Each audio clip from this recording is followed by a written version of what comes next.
Welcome back, listeners, to another episode of Susan LoPresti Wellness, Mind, Body, and Soul, the podcast where we explore the highs, the lows, and everything in between when it comes to a woman's life, her health, and all aspects of navigating the midlife landscape. I'm your host, Susan LoPresti, and today's guest is Dr. Nonkulie. Dr. Dladla studied African American studies and mystical traditions at Oberlin College before pursuing medicine. She graduated from Cornell College. She then went on to pursue a master's fellowship in research and epidemiology from Cornell's Graduate School. She has been a practicing internal medical specialist for 20 years, but developed a strong interest and an affinity for ancient, holistic, and integrative medicine many years ago after suffering health problems that were not being addressed by conventional medicine. Dr. Dladla went on to study functional medicine, which looks at systems and their interactions to create more dynamic and comprehensive treatment plans to restore health. She is trained in bioregulatory medicine, which uses nutrition, lifestyle, chemotherapy remedies, light remedy, IV nutrient therapy, peptides, and etc. to support the body's ability to come back into balance. Bioregulatory medicine purports that the body has built-in mechanisms to heal and regenerate, but needs additional support to do so. Dr. Dladla has a practice that's called Gramercy Park Integrative, and that's at Gramercy Park in Lexington Avenue here in New York City. And without further ado, Dr. Dladla, thank you so much for being here with us today. I am so honored to have you on, and I've been so excited about this conversation. So I noticed on your website that you was struggling with some health issues that weren't being addressed through conventional medicine, and that's where you turn to functional medicine. And so can you just shed a light on what was going on with your health at that time? Absolutely. So I basically had a fatigue syndrome, which many people are going through in this day and age. And I had gone to my conventional doctor, my internist, and other doctors as well, doing blood tests, a variety of evaluations, Mhm. and everything was coming back as negative. Everything is fine. However, as time passed, as my life got more complicated, more busy, I didn't feel fine. And I wasn't able to kind of sustain what I needed to just to keep up with all the different demands of my life. Mhm. And I found that basically due to just the conventional medicine training, because there was not anything specific in the blood work, because the tests were not really a little bit more in depth in looking at things from a more systemic and kind of integrated way, there were no answers. So I was often told, okay, you're fine. You just, go home, get some more rest, and just leave it at that. Mhm. So, eventually that just became something that was not sustainable, and I had to seek out different solutions. So that's how I embarked on my journey towards integrative medicine. I started seeing a naturopathic doctor, as well as working with Chinese medicine practitioners, functional medicine, and it was really through, the listening and the particular methodology, I was able to have a whole kind of lifestyle change and bring myself gradually back. But it really was a very frustrating experience. And I know many people go through where they're going to their doctor looking for answers. And if you don't have all the different particular factors that fall into a diagnosis, you're often dismissed. Yeah. And this just has to do with the training that we go through as internists. Can you Mhm. touch on functional medicine and explain what that is and how it compares to conventional medicine?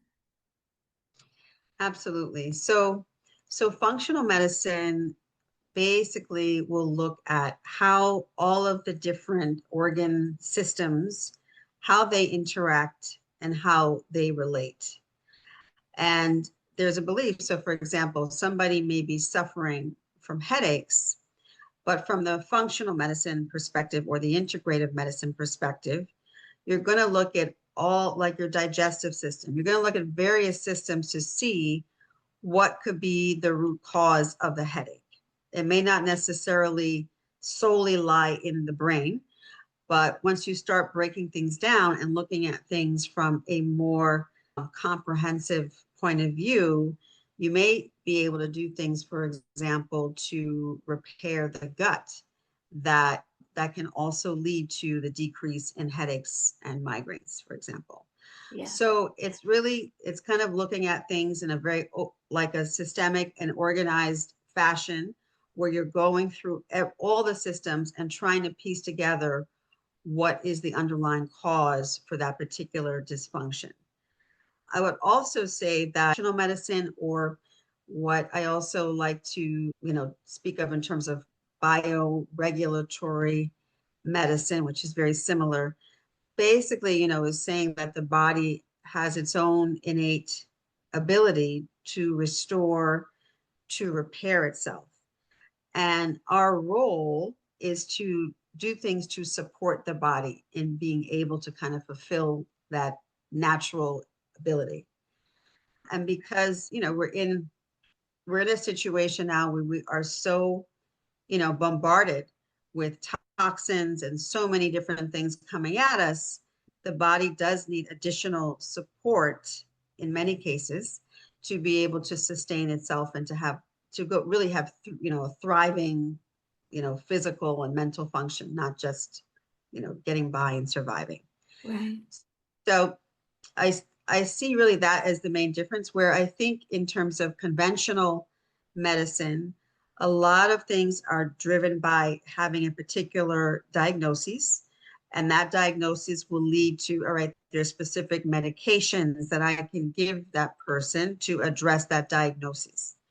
So the whole emphasis now is on you have that disease, and we're going to give you medication to help control that disease. But there is little emphasis, although hopefully that's changing, there is little emphasis on preventing that becoming into an actual disease. There's little emphasis on what we can do to empower ourselves to kind of lead healthy lives without waiting until we develop diabetes or hypertension or all the various chronic medical conditions that people are facing. While I see that everything has its role, so I use both types of medicine when appropriate and when needed. But the real goal is to prevent a chronic illness, but also to really enhance and allow the body to do the magic that it naturally does. Absolutely. And it's really unfortunate that conventional medicine, they do not look to functional medicine at all. And the other unfortunate thing about functional medicine is that it's not covered most of the time. I know for me it wasn't by your insurance company, so they don't look at it and it becomes an out-of-pocket expense.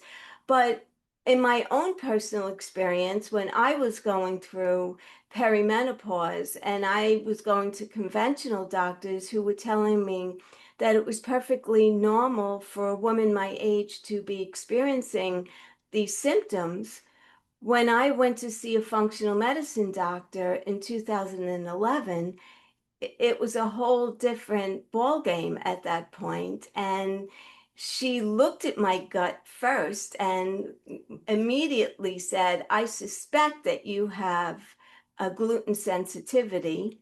and Mm. where the other doctors would never mention anything like that.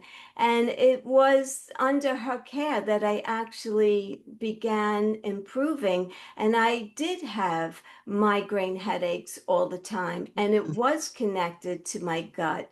So it's Wow. interesting that you started the conversation like that.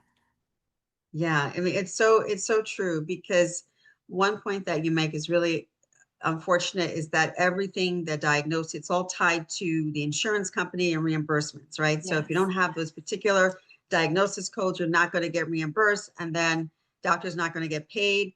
And there's a pressure, right? So in and out, in and out. What can I diagnose you with? Yeah, you got to get out because I have the next patient coming Yeah. in. If not, I'm going to be scrutinized. It might be let go. There's all of these things in the system that really creates a lot of pressure on patients and physicians to be able to care for people properly. And also our training, right? So we weren't trained about the microbiome. No. I wasn't when I went to medical school like 20 years ago. So I had to go out and seek additional training to really educate myself and, look at things from a different perspective and Yeah. basically just increase my toolbox. Yes, So, yes. So bioidentical hormones, I was put on them as well because I definitely was in perimenopause. Can you explain bioidentical hormones? Because I know that there's this stigma about, especially I think in the 70s and the 80s, mm, where they were saying that having hormone replacement therapy was causing cancer. So can you mm. explain that? Sure. So, so there was, unfortunately, many years ago, that particular study that came out that associated like hormone replacement therapy with variety of things, cancer, cardiovascular disease, a variety of issues over, and that actually really kind of halted or had a really negative impact in terms of women being treated for perimenopause and menopause. So things kind of just stopped, and doctors were fearful to really address and treat women, also men with andropause, for these symptoms. So that over many years there were flaws found in that particular study, and that there has been a shift in a different direction. But it is still a barrier, and women are still expected to kind of suffer through these variety of symptoms and just have a lower quality of life, and being told, well, that's just what it is. so so hormone replacement therapy is is effective, right? But it is synthetic. It is being derived from horse urine, Mhm. whereas the bioidentical hormones are plant derived, and they more naturally mimic the body's own hormone production. So it is a safe way to approach your hormones, and there's a variety of ways that it can be delivered so people can really have a significant improvement in their life. For example, at my clinic, we do pellets, we do creams, we do injections, really whatever is customized or personalized for that particular patient or client, what they think is going to be best suited for their life. But we're able to deliver those bioidentical hormones, and people really have a significant improvement in their quality of life, but Yeah. also it impacts their longevity. There's a variety of things that it does when you replace those hormones. It was a lifesaver for me. And Really? I used a cream and I would put it on the inside of my arm or Yeah. on my abdomen. And it changed my world literally because, you're suffering. You're literally suffering when you're in perimenopause and menopause. It could be very difficult. So I'm a big believer in functional Yeah. medicine. It's really amazing because I actually had the same experience. I got my blood tested many years ago, and I found I was very low in testosterone. And once I started using I began with the testosterone creams. And once I began to use those creams, I had a complete shift in my energy. It was like night and day. And my schedule was very grueling because I had a practice, I had two kids, younger kids, and I had a commute. But that bioidentical hormone really, really changed my whole energy level, and also my ability to kind of follow through on the things I had to do. Yes. So it really is something that, it should be really like the standard of care, and it should be offered to everyone who is going through those types of symptoms and is at that point in perimenopause or menopause. Right. And that you can't even get that in a regular pharmacy. It has to be through a compounding pharmacy. Yes, yes, exactly. So one of the things I've actually just before I even had my practice at Gramercy Park Integrative, working in another medical facility, I made a relationship with a really great compounding pharmacy, and so you want to make sure that they have the highest kind of regulations and the highest standards. And once you find that, that's like a really key point and critical piece of like Yes. your care. So that's really, really important. But like you said, you cannot go to a regular pharmacy No. and get those compounded medicines. Right. I want you to also touch a little bit on Chinese medicine Mhm. and medicinal herbs, if you Yeah, would. so part of my own experience is, even though I have not been trained formally like in acupuncture, I was doing a lot of energy medicine on myself, toward myself, went to various practitioners. And one thing that I love about Chinese medicines, one aspect is just looking at your energy body, looking at the meridians, looking at your chi energy, and looking at your health from that perspective.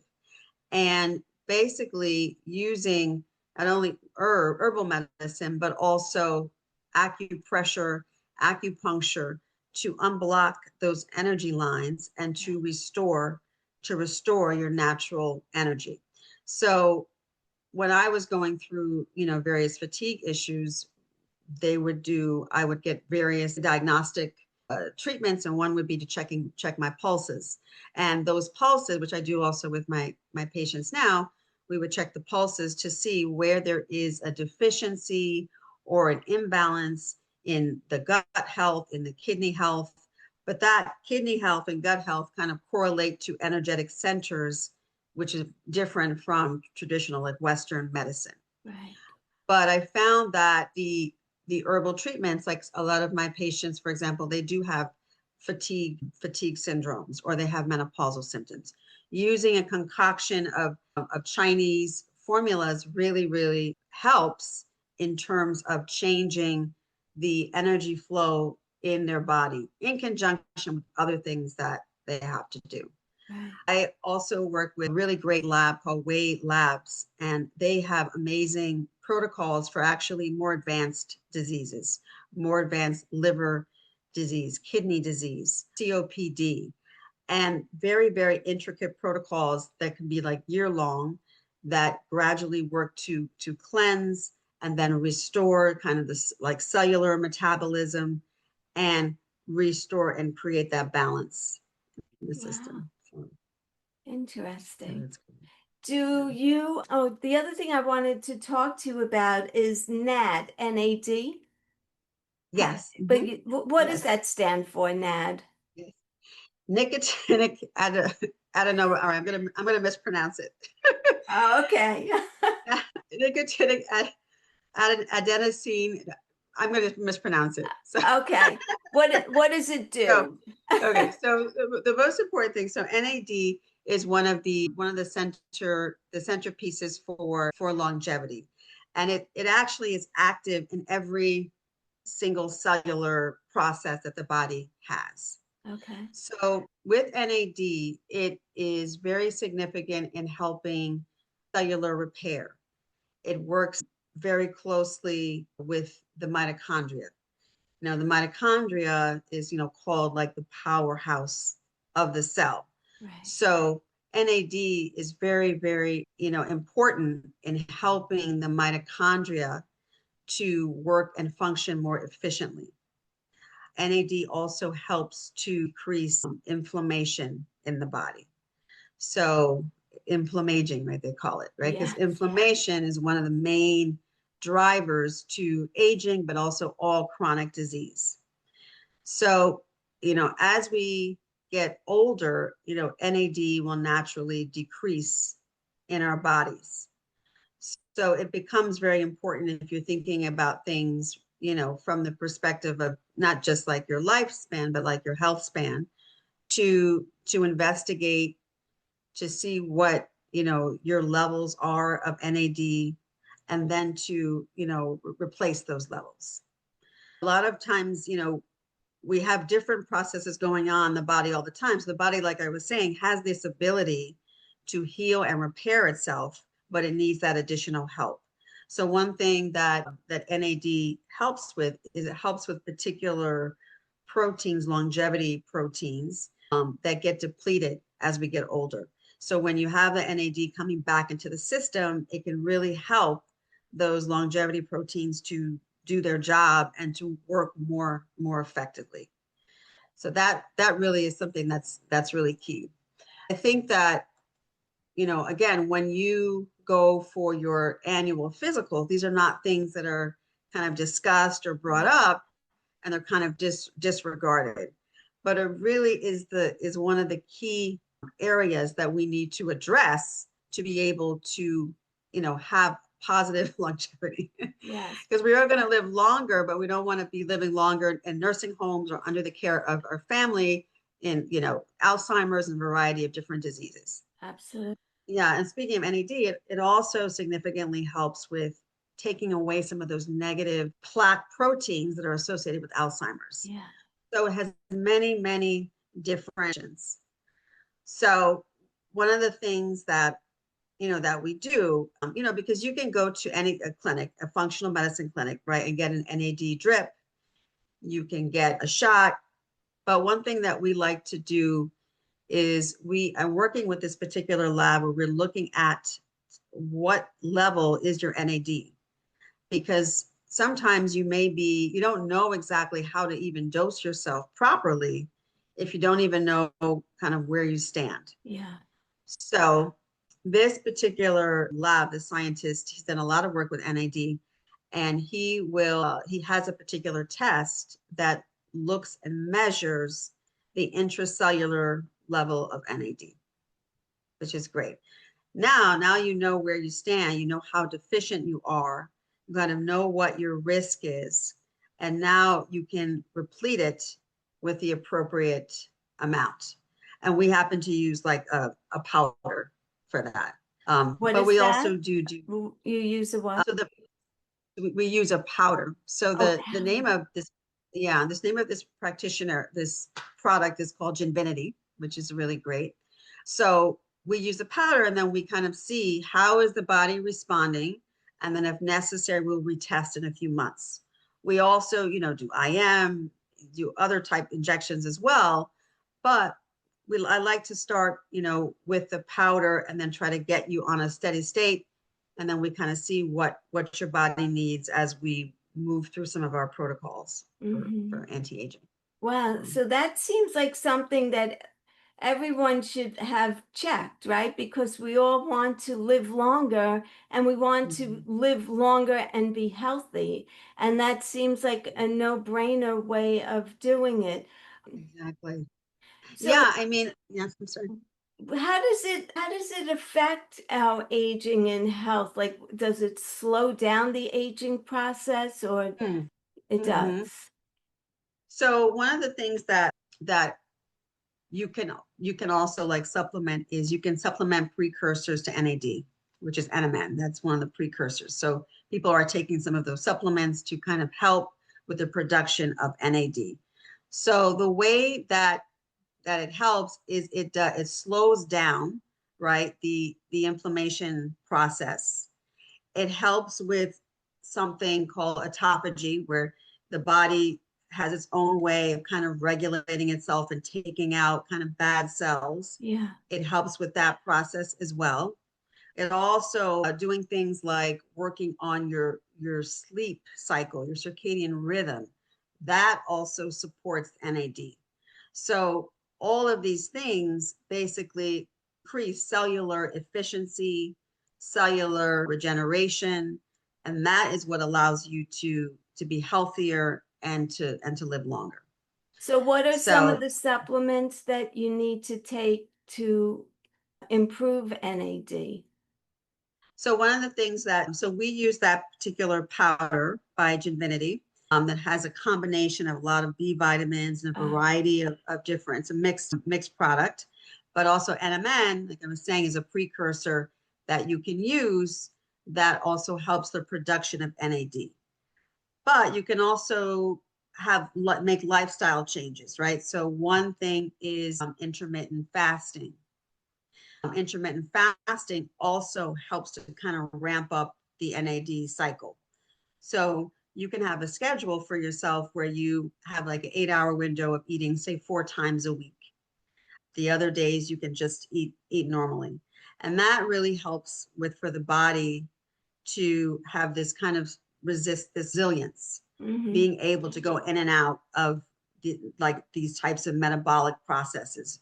So that helps to support the NAD function. The other thing is you can give direct mitochondrial support. So there are supplements or nutrients that we give that help boost the mitochondria. In addition, like I was mentioning, the circadian rhythm, right? So going to bed earlier, maybe like around 10 o'clock, which might be hard for people to do, myself included all the time. I'm going to bed before 10 so the body can reset and reorganize and rest. And that also helps to rejuvenate some of the mitochondria. And then making sure when you're in the morning, you're able to kind of have some early contact with the sun to help reset the brain and the body. All of those things help with NAD production. The other issue obviously is stress, right? So stress is a huge factor because it really dysregulates our whole nervous system. Cortisol is pumping, it depletes our energy reserves. So having some kind of practice that we do on a consistent basis to help regulate our nervous system is also very important, not just when we're having maybe anxiety or panic attacks, but some daily structure like breath work, like, meditation or whatever practice that you feel you resonate with, but something consistent. Right. That's great advice. Yeah. Right. That's really great advice. So tell us about your practice. It's called Gramercy Park, right? Yeah, so my practice is called Gramercy Park Integrative. We've been there for about a year and a half. We're in Gramercy Park in Lexington and 22nd Street. So the practice does multiple things. So one, I do bioidentical hormones. I treat men and women using whatever particular hormone we need to kind of replete and kind of get them back to health, restore their Mm-hmm. health. I also work with, weight management.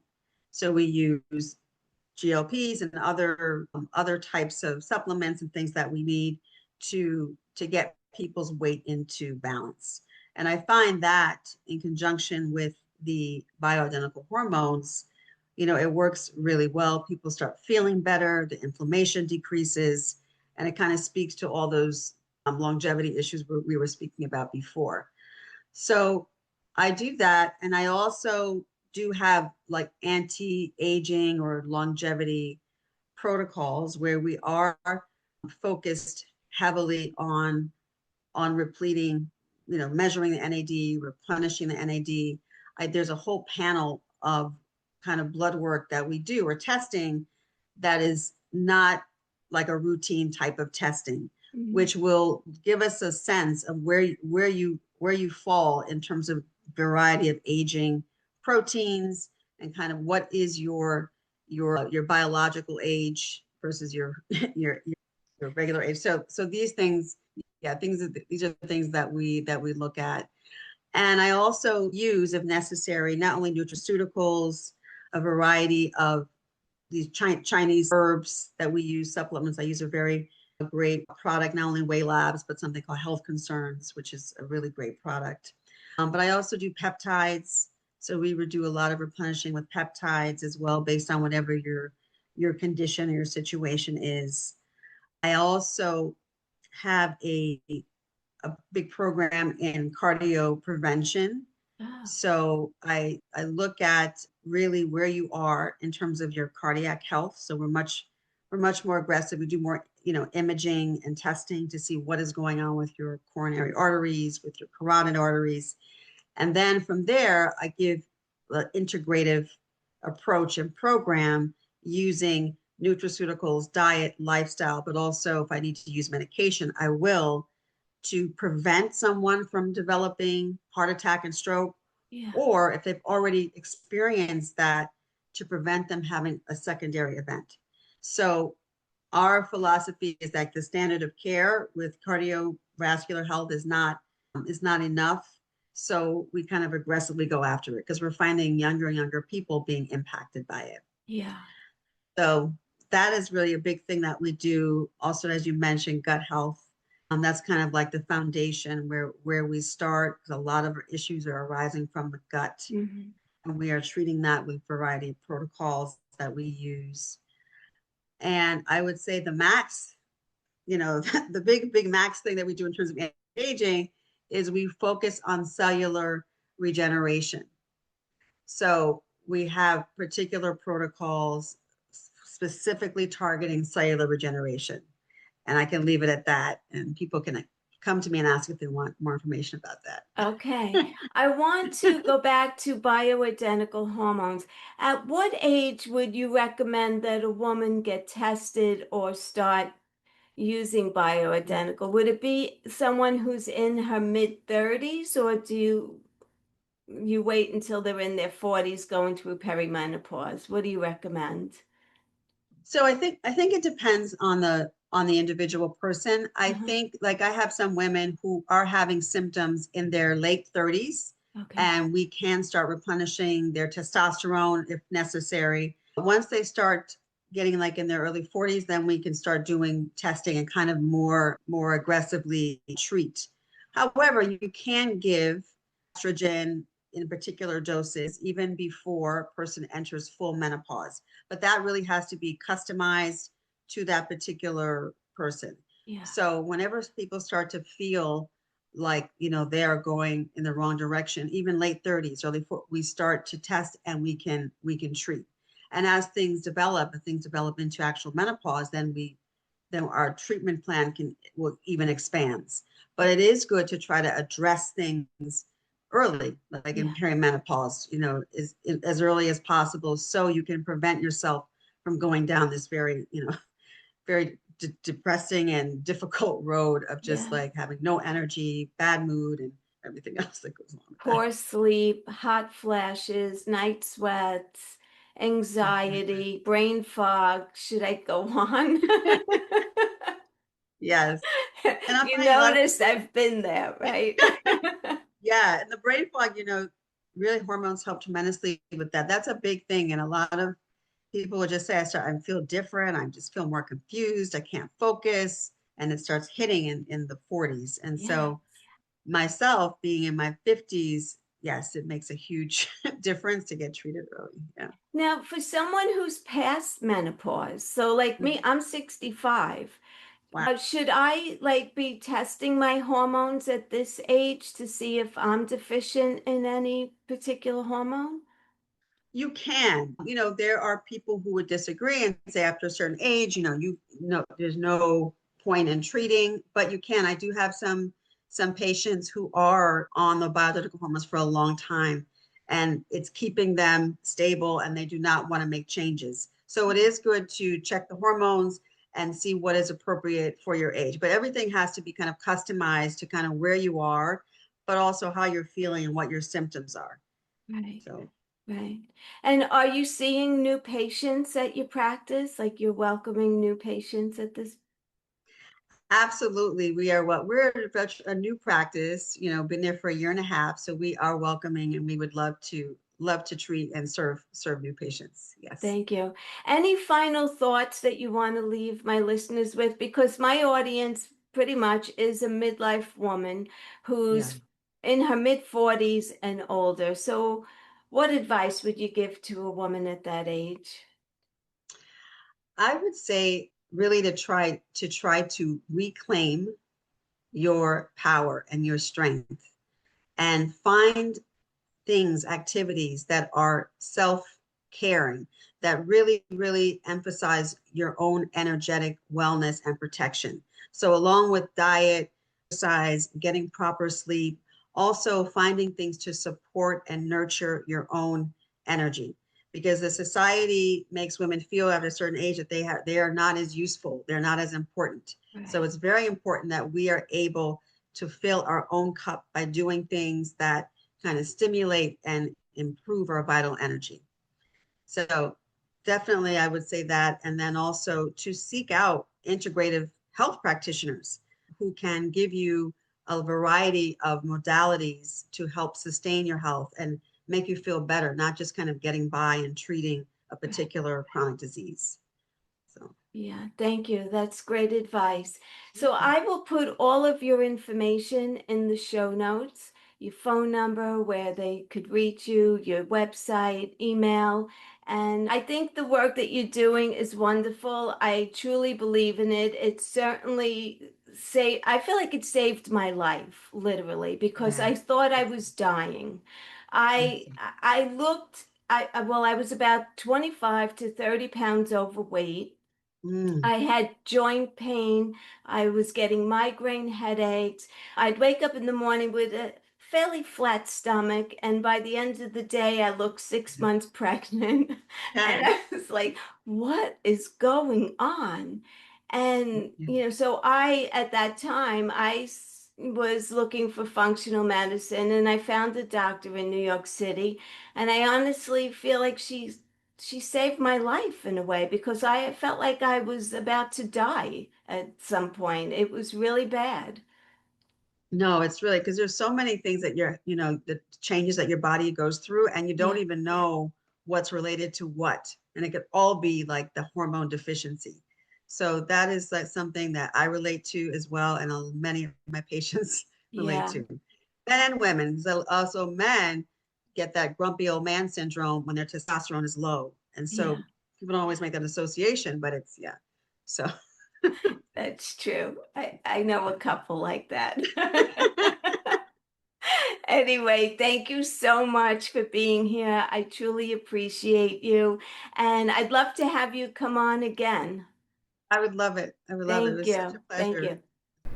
you. Thank you all for listening today. I hope you enjoyed this episode.